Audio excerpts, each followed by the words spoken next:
Dear Papa Dudut, sa lahat po ng mga nakatutok ngayon, huwag pong kalimutan mag-like, mag-share at mag-subscribe. Maraming salamat po sa inyong lahat.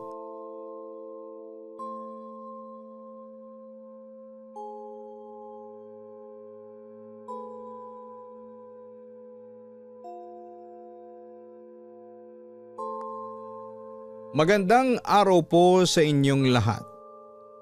Ako si Corden ng Paco, Manila. Isa ako sa mga loyal listener mo since 2019 at nakasubscribe ako sa Papa Dudut Stories simula pa nung pandemic.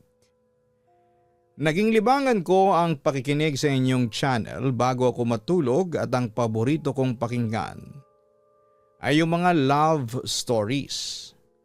Pero ang ibabahagi ko sa inyo ay kwentong kababalaghan na siyang naranasan ko noong minsang magbakasyon ako kasama ng mga kaibigan ko. Hindi ko kayo pipiliting maniwala sa akin. Papa Dudut, sisimulan ko ang aking kwento noong 11 years old pa lamang ako. Kakalipat lang namin noon sa Baguio. Dahil doon na-assign mag-work ang mga magulang ko. Hindi naman ako nalungkot nang malaman kong lilipat na kami ng Baguio. Kasi yung mga tropa ko ay nakatakda ding lumipat noon sa Baguio dahil ang mga magulang nila ay katrabaho ng mga magulang ko. Nagkataon naman na yung isang tropa ko ay may kamag-anak na may paupahang bahay sa Poliwes sa Baguio. 5 pa raw ang bakante. Sakto sa 5 pamilyang lilipat ng sabay-sabay. Naging maayos naman ang buhay namin sa Baguio. Bagamat palaging busy ang mga magulang ko, kaya ako lang ang naiiwan palagi sa bahay. Kapag papasok ako sa school, ako ang nagsasara ng bahay. Sinisiguro ko rin na bago ako umalis ay walang nakasaksak na mga appliances, lalo na ang plancha para iwas sunog. At para siguro'y hindi magkaroon ng sunog sa bahay namin. Pinapatay ko ang switch para masigurong walang ilaw at walang pwedeng pagmulan ng sunog. Samantala 5 kaming magbabarkada. Nag-aaral sa umaga at naglalaro naman sa gabi. Ewan ko. Basta pagsapit ng gabi ay matik na yan na magsasama-sama kami. Kinabukasan walang pasok kaya okay lang na magpuyat kami that night. Okay lang sa mga magulang namin kasi nga ay magkakadikit lamang ang mga bahay namin. By the way, yung itsura ng lugar namin kung inyong tatanungin ay medyo madilim kapag gabi. Dahil ng mga panahong yon ay kulang sa ilaw ang mga poste. Medyo mapuno rin at maraming mga gamo-gamong lumilipad-lipad pagsapit ng dilim. Pagkatapos naming makumpleto noong panahon na yon, ay nagpasya kaming maglaro ng tagu-taguan sa tapat lang ng mga bahay namin. Pumayag ang mga magulang namin na maglaro kami sa kasunduang hindi kami magpapakalayo-layo. At uuwi na kami bago mag 9:00 ng gabi. Bago kami magsimulang maglaro ay tumingin ako sa aking suot na relo. 7:00 pa lang ng gabi noon. Saktong may ginagawang project ng mga bahay noon malapit sa amin na kung saan ay paiba-iba ang daan patungo doon. Dati yung gubat at meron ding mga bukal. Medyo madumi at masukal pa rin. Pero kung titingnan ito, ang laki talaga ng pinagbago. Yung dating bukal, semento na ngayon. Pagbilang kong 3, nakatago na kayo. Usal ni Gary, ang isa sa mga kaibigan ko at nagkataong siya ang taya. Dali-dali naman kaming nagsitakbuhan na 4 at kanya-kanyang tago. Medyo masukal sa bahaging nadaanan ko. Tuwang-tuwa ako at excited na lumusot sa pinagpatong-patong na mga punong pinutol-putol nila. Habol ko ang aking paghinga. Eto na ako, usad ni Gary at parang nag-echo ang kanyang boses sa buong paligid. Sa hindi malamang dahilan ay bigla akong nakaramdam ng kaunting takot. Ako lang bang nakakarinig nun? Tanong ko pa sa aking sarili. Maya-maya pa ay sumilip ako sa maliit na uwang na aking pinagtataguan. Biglan nanlaki ang mga mata ko nang makita si Gary na nakasilip din sa butas at nakatingin sa akin. Sumigaw ako nang biglang nawala si Gary na parang bula nang malingat ako ng ilang segundo. Gulat na gulat talaga ako noon, Papa Dudut. Pero mas lalo akong sinakluban ng takot nang makita si Gary na tumatakbo patungo sa akin. Huli na kita, Corden. Paano nangyari yun? Paano nawala siya sa aking harapan? At parang kakakita niya pa lang ngayon sa akin. Tinanong pa ako nito kung okay lang ako dahil namumutla ako. Wala naman ako na isagot sa kanya at tanging nagawa ko na lamang ay lumunok ng paulit-ulit. May iba talaga akong naramdaman dito. Maya-maya pa ay may narinig kaming sigaw. Sigaw ni Banjo, isa sa mga kaibigan namin. Agad naming pinuntahan ni Gary ang pinanggalingan ng sigaw. Pero Papa Dudut, wala kaming nakita, as in walang tao. Inikot namin ang aming mga mata at sabay na napasigaw nang makita ang isang ilaw na parang bola ang papalapit sa amin. Lumabas din sina Banjo at ang dalawa pa naming kaibigan sa kanilang tinataguan nang mapansin rin nila na parang may kakaiba. Sumigaw kaming lahat at napatalon nang may humawak sa likuran ko. Isang matandang babae. Anong ginagawa niyo rito? Hali kayo. Sumunod kayo sa akin. Wika nito at sa sobrang takot sa ilaw na lumilipad ay napasunod kami nito. Mamayang kaunti ay huminto kami sa isang puno malapit sa bukas pang sari-sari store. Pagdating namin doon ay agad na binalingan kami ng matanda. Alam niyo bang napakadelikado na pumunta rito ng ganitong oras? Sermon niya at iginala ko naman ang aking mga mata sa paligid. Tahimik ang paligid at bagamat bukas ang sari-sari store, wala namang mga tao sa labas, ni walang nagiinumang mga tambay. Ginambala niyo sila, ninakawan ng tahanan. Hindi sila matatahimik. Usal ng matanda sa nakakakilabot na salita. Ang tinutukoy niya ay yung mga ginagawang bahay malapit sa amin. Walang nagsalita sa aming 5, Papa Dudut. Ang alam ko sa oras na yon ay puro takot lang. Umiiyak na kaming lahat. Gusto na naming umuwi. Nagdikit-dikit kaming 5 at nagyakapan. Nang biglang may narinig kaming ibon. Hindi yon ordinaryong ibon. Parang napakalaki noon kung huhulaan. Ang alam ko lang sa oras na yon ay umiyak ng dahil sa takot.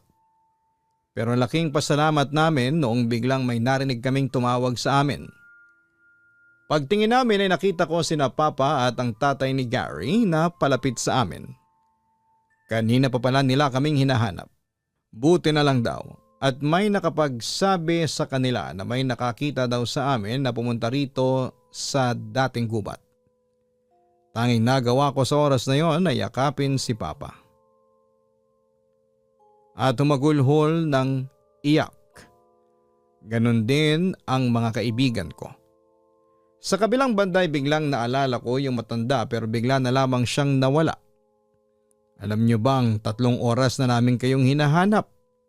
usal ni Papa at nanlaki ang mga mata namin nang marinig namin ang sinabi niya. Paano naging 3 oras yon? Sa pagkakaalam ko wala pa naman kaming 1 oras dito. Pero nang tignan ko ang aking suot na relo ay nagulantang ako kasi 10:00 pasado na ng gabi. Sino bang kasama niyo dito at paano kayo napadpad sa bahay kubo na ito? Tanong pa ulit ni Papa. Sinabi naman namin sa kanila na isang matandang nagdala sa amin dito. Nagtaka pa sina Papa at tatay ni Gary habang inilarawan namin sa kanila ang itsura ng matanda. At ganoon na lamang ang kanilang pagkagulat nang malaman na si Aling Biring pala ang aming tinutukoy. Na ayon sa kanila ay matagal na raw patay. Sinabi namin na kasama pa namin ang matanda kanina. Pero sa oras na yon na naiintindihan ko na isang kaluluwa pala ang nakasama namin kanina at sigurado akong niligtas niya kami sa mga espiritong aming nagambala. Ayon kina Papa ay mabait daw na albularyo si Aling Biring noong nabubuhay pa ito.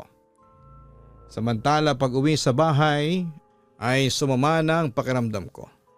Kinabukasan pagising ko ay inapoy na ako ng lagnat. Dinala agad ako noon sa ospital dahil umabot sa 42 degrees ang lagnat ko. Pero nang i-check up ako ng doktor, ang sabi lamang ay na-over-fatigue ako sa kakalaro kaya nagkasakit ako. Umuwi din kami sa bahay pagkaraang bumaba ng temperatura ng katawan ko. Sa kabilang banda ay hindi naman kumbinsido si Papa noon at nang malaman niyang hindi lang pala ako ang nagkasakit kundi pati na rin ang mga tropa ko ay nakakutob na siya na hindi lang basta pangkaraniwang sakit ang mayroon ako. Sa suhestyon ng ama ni Gary, dinala ako noon sa albularyo at doon nalaman naming nakursunodahan kami ng mga elementong naka-engkwentro namin nung gabi. Hindi ko na alam ang mga sumunod na mga nangyari. Basta ang alam ko ay nag-alay ang mga magulang namin kasama ang albularyo ng kung ano-anong pagkain sa mga elementong nagambala namin di umano.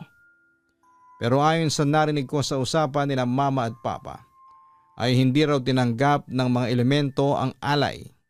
Galit na galit daw ang mga ito dahil sa mga tinatayong bahay sa lugar na pinamamahayan na nila. Samantala hindi gumaling noon ang sakit ko, kaya nagpasya ang mga magulang ko na doon muna ako tumira sa bahay ng lola ko doon sa Pampanga. Surprisingly, pagdating ko doon ay gumaan na ang pakiramdam ko. Kaya simula noon papadudot ay hindi na ako bumalik pa sa Baguio at nanirahan na lamang ako sa bahay ng lola ko sa Pampanga at doon ako nagpatuloy ng pag-aaral. Sa kabilang banda makalipas ang 1 taon ay natapos na ang assignment ng mga magulang ko sa Baguio kaya pinabalik na kami sa Maynila para mag-work sila sa main office. Siyempre masaya ako dahil nagkasama-sama kami at unti-unti ko na rin nakalimutan ang naging karanasan ko doon sa Baguio. Samantala, lumipas ang mga taon at nagbinata na ako at nakatapos ng kolehiyo sa isang Dominican College sa Intramuros. Marami akong naging kaibigan noon pero hindi mapapantayan ang bonding ko sa grupo ko na Fierce 8. Isang samahan ng mga economics students nung kolehiyo. At nung graduate kami ay nagplano kaming mag-celebrate. July 2023 ang initial plan namin to do a celebration. Kaso dahil sa busy sa paghahanap ng trabaho ay naurong ito hanggang December ng taong yon. At yun na nga papadudot, pumunta kami ng Baguio last December 19, 2023. Bali mga 2 days before the trip lang kami nag-asikaso ng tutulugan namin.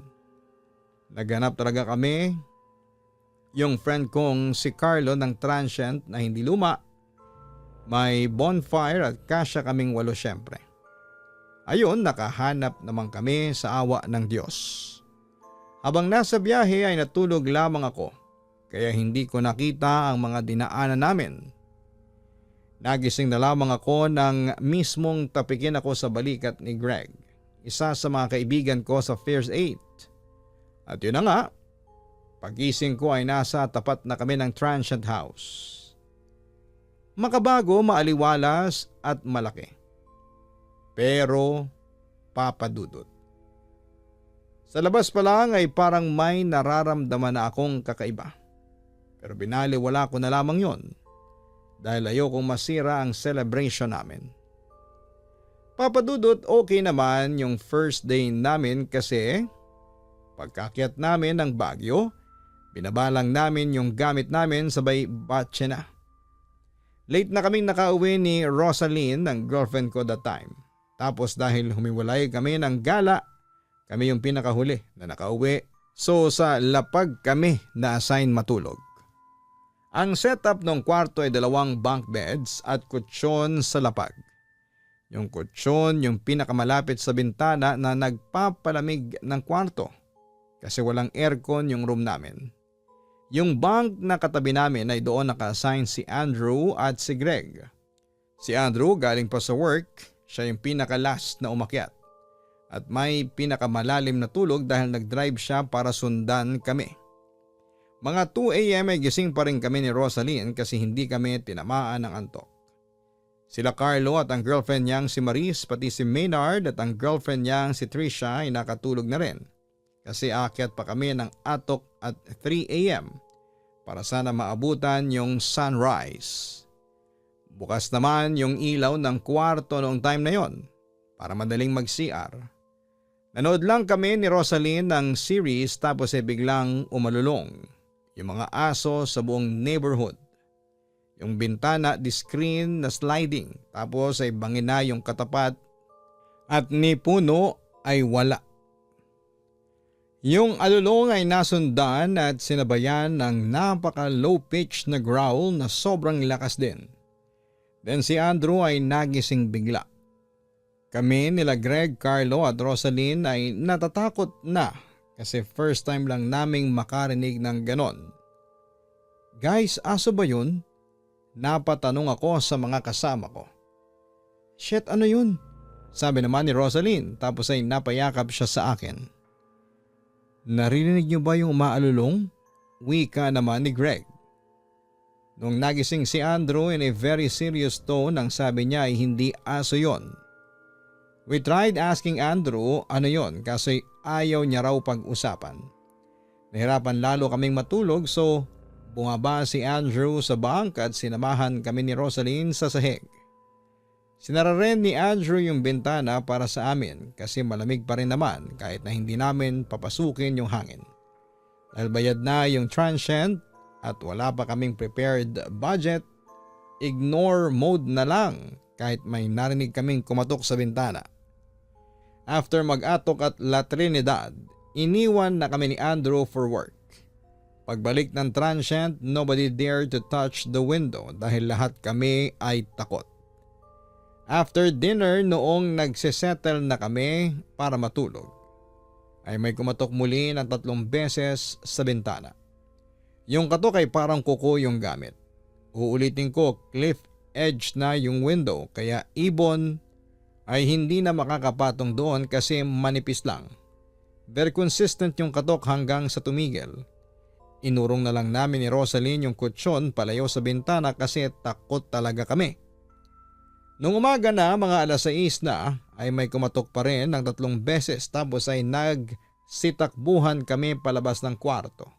Sobrang takot na kami. Kaya nagpapasama na kami sa isa't isa kapag pupunta kami ng CR or kung saan. Pero buti na lamang at last day na namin nung kinatok kami nung umaga. Samantala habang ang iba ay busy sa pagpasok ng mga gamit sa sasakyan, ako naman ay nakatayo lamang sa gilid at nagmamasid sa paligid. Nang may matanaw akong matandang babaeng nakatayo sa hindi kalayuan, nakangiti ito sa akin. Babatiin ko sana nang bigla ko maalala yung naging karanasan ko noong 11 years old pa lamang ako, papadudot. Nanlaki ang mga mata ko nang maalala ko kung sino yung matanda. Si Aling Bering ang matandang patay na pala pero ang kaluluwa ang tumulong sa amin noon ng mga kaibigan ko na makalayo sa panggugulo ng mga masasamang elemento. Dahil dito ay napatanong ako sa mga kasamahan ko kung ano ang eksaktong address ng transient house na nirentahan namin. Nang bagitin sa akin ni Carlo ang exact address ay nagulat ako. Dahil yung eksaktong address pala nito ay yung lugar kung saan ako unang nakaranas ng kababalaghan. Sa Puliwes at hindi ko lang na-recognize ang lugar kasi marami ang nagbago sa paligid. Pero kahit maging sementado pa yan at tayuan ng mga malalaking bahay ay hindi nito maaalis yung mga elementong nakatira doon. Naalala ko yung sinabi pa ni Aling Bering noon na galit ang mga elemento dahil sinira ng developer ang tirahan nila kaya hindi sila titigil hanggat hindi napapaalis ang mga taong gumugulo sa kanilang katahimikan. Habang nasa sasakyan ay ikinuwento ko sa kanila ang naging karanasan ko noong bata pa ako.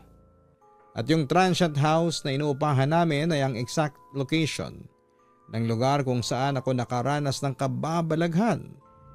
Sinabi ko sa kanila na yung alulong ng mga aso at mga katok sa bintana namin ay gawa ng mga elementong gustong guluhin ang aming bakasyon. Buti na lang at marami pa rin kaming baon na masasayang memories from that trip. Kaya pag uwi namin sa Maynila ay naka-move on na kami sa kababalaghang naranasan namin. Sa kabilang banda, nang na-open ko sa tropa kong si Gary yung naging experience ng first 8. Sabi niya raw ay tik-tik yung nag-growl. Then yung 3 beses na katok is yung pag-insult or macro sa Holy Trinity. Dahil malakas yung growl, ibig sabihin daw ay malayo yung nilalang na sa tingin niya ay maligno o aswang. Tapos ay nagkwento pa si Gary na matagal tumira noon sa Puliwes. Pag-alis ko raw ng Baguio noon para tumira sa lola ko sa Pampanga. Sila daw ay patuloy na naka-experience ng kababalaghan. Madalas daw silang makarinig ng tik-tik na mahina at mga katok sa bintana. Doon daw niya nalaman na kapag ang growl o ang ingay ng tik-tik ay mahina, ibig sabihin ay nasa malapit lang ang aswang o maligno. At ang isang beses daw habang naglalakad daw pa uwi ang tatay niya, ay nakita daw niya na may kung anong nilalang na may pakpakang nakasabit daw sa bintana ng second floor ng apartment na inuupahan nina mama at papa. Ang bintanang yon ay ang bintana sa aking kwarto noon. Mukha raw na ako ang hinahanap nung nilalang na may pakpak na sa tingin nila ay aswang. Pagkatapos noon, Papa Dudut, ay hindi na ako muling nakaranas pa ng kababalaghan at ipinangako ko sa aking sarili na hindi na ako pupunta sa lugar na yon sa Baguio. At na-realize ko rin na kahit aesthetic at bago ang isang bahay ay pwede pa rin po itong pamugaran ng kababalaghan. Hanggang dito na lamang po, Papa Dudut. Muli ay maraming salamat at magandang gabi sa inyong lahat. Magandang araw o magandang hapon. Sana'y na-enjoy ninyo ang aking totoong karanasan na ibinahagi ko sa inyo. Lubos na gumagalang, Corden. Maraming salamat kay Corden sa pag-share mo ng iyong kwento sa ating programa. Katulad ng mga sinabi natin sa mga nakaraang episodes tungkol sa mga haunted places, ay huwag nating gambalain ang mga nilalang na hindi natin nakikita. Kapag alam mo na ang isang lugar ay haunted, hindi ka na dapat tumira doon. Dahil siguradong makakaranas ka ng kababalaghan dahil ginambala mo ang mga nakatirang nilalang doon. Kung may sapat kang pera, umiwas ka ng tumira sa mga bahay na pinamamahayan ng mga multo o nilalang. Huwag mong isakripisyo ang iyong mental health para lamang makatipid ka sa upa. Kung hindi naman may iwasan na tumira sa haunted house, ay huwag ninyong kakalimutan na magdasal sa Panginoon. Magdasal, magsimba at pagtibayin ang pananampalataya sa Diyos. Dahil yan ang magiging armas mo laban sa mga nilalang na hindi nakikita.